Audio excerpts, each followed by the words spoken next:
Assalamualaikum warahmatullahi wabarakatuh. Kembali lagi bersama saya Ida Bauskade Oka Mahendra. Kali ini saya akan memaparkan materi analisis sistemasi informasi geografis. Ya, lanjut ke videonya, kita saksikan.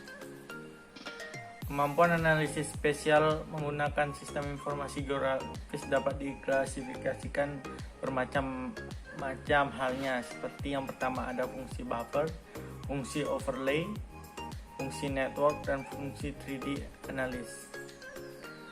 Buffer atau buffering salah satu analisis spasial yang sering digunakan dalam sistem informasi geografis. Buffer biasanya digunakan untuk mewakili suatu jangkauan pelayanan ataupun luasan yang diasumsikan dengan jarak tertentu untuk suatu kepentingan analisis spesial. Buffer dapat dilakukan dengan tipe feature polygon, polyline, maupun point. Perbuatan buffer membutuhkan penentuan jarak dalam suatu yang terukur. Fungsi buffer sering digunakan untuk membuat penyangga dengan suatu jarak tertentu pada featuring titik, garis, maupun poligon yang diseleksi. Hasil dari buffer ini dapat berupa garis atau fitur poligon. Fitur yang dipilih untuk di buffer dapat lebih dari satu layer dan dapat lebih dari satu tipe fitur. Nah, inilah kelebihan dan kelemahan dari buffer. Kelebihannya ada mudah dilakukan pembuatan buffering berdasarkan fitur yang diseleksi. Yang kedua, ada memberikan banyak manfaat dan kegunaan untuk berbagai aplikasi. Yang ketiga, ada proses buffering tidak membutuhkan waktu yang lama. Ya, kekurangannya yaitu buffering tidak dapat dilakukan untuk beberapa layer secara langsung sehingga proses buffering dilakukan satu persatu. Yang kedua, ada hasilnya dari beberapa buffering membutuhkan penyusunan pengaturan agar layak tidak tumpang tindih. Dalam hal ini tidak terjadi secara otomatis. Overlay ada prosedur penting dalam analisis sistem informasi geografis. Overlay yaitu kemampuan untuk menempatkan grafis atau peta di atas grafis peta yang lain dan menampilkan hasil di layar komputer pada plot. Pemahaman bahwa overlay peta minimal 2 peta harus menghasilkan peta baru adalah peta mutlak.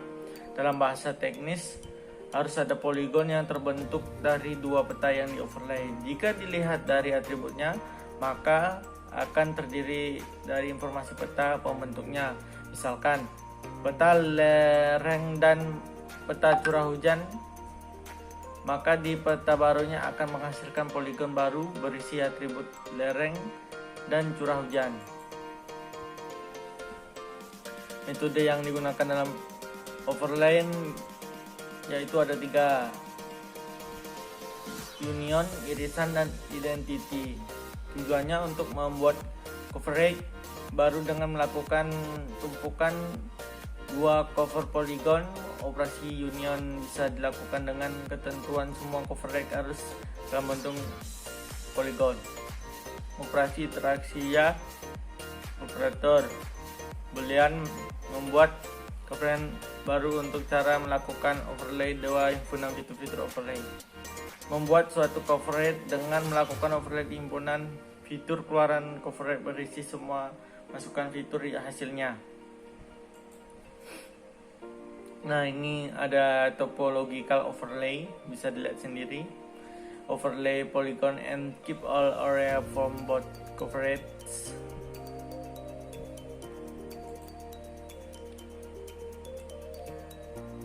Selanjutnya ada beberapa fasilitas yang dapat digunakan pada overlay untuk menggabungkan atau melapiskan 2 peta dari satu daerah yang sama namun beda atributnya, yaitu ada dissolve yaitu proses untuk menghasilkan batas antara poligon yang mempunyai data atribut yang identik atau sama dalam poligon yang berbeda. Ada input dan output. Yang kedua ada merge themes. Merge themes yaitu suatu proses penggabungan dua atau lebih layer menjadi satu buah layer dengan atribut yang berbeda, dan atribut tersebut saling mengisi atau bertempelan dan layer-layer saling menempel satu sama lain. Network analysis. Network analysis adalah analisis spesial mengenai pergerakan atau perpindahan suatu sumber daya dari suatu lokasi ke lokasi yang melalui unsur-unsur buatan manusia, membentuk jaringan arc-line point saling berhubungan. Menyatakan pada prinsipnya network planning digunakan untuk merencanakan penyelesaian berbagai macam pekerjaan. Dengan menggunakan network sebagai alat perencanaan, dapatlah disusun perencanaan yang baik serta dapat direlokasikan tenaga kerjanya. Adapun keuntungan menggunakan analisis network adalah sebagai berikut. Ya, inilah keuntungannya: mengatur data dan informasi secara otomatis, dapat menentukan pekerjaan-pekerjaan yang harus diselesaikan tepat waktunya, karena penundaan pekerjaan dapat mengakibatkan tertundanya penyelesaian acara keseluruhan, dapat segera mengambil keputusan apabila jangka waktu kontrak tidak sama dengan jangka waktu penyelesaian proyek secara normal. Penentuan urutan pekerjaan, dapat menemukan pekerjaan yang dapat ditunda dan menyebabkan terlambatnya penyelesaian proyek secara keseluruhan, sehingga dari pekerjaan tersebut dapat dihemat tenaga, waktu, dan biaya. Dapat segera menentukan pekerjaan mana yang harus dikerjakan dengan lembur atau pekerjaan yang harus disubkontrak, agar penyelesaian proyek-proyek keseluruhan dapat sesuai dengan permintaan konsumen. Rute analis, metode untuk menentukan rute optimal antara dua objek atau lebih dihubungkan oleh jaringan transportasi. Rute optimal berdasarkan jarak tempuh ataupun waktu ditempuh terkecil. Tentunya aplikasi rute analisis dapat dilihat pada gambar yang tertera. Surface area analysis, metode lain dalam NA adalah surface area, yaitu metode untuk memperhitungkan area cakupan dari suatu objek. Cakupan ini didasarkan pada waktu tempuh yang diperlukan untuk mencapai suatu objek melalui jaringan transportasi.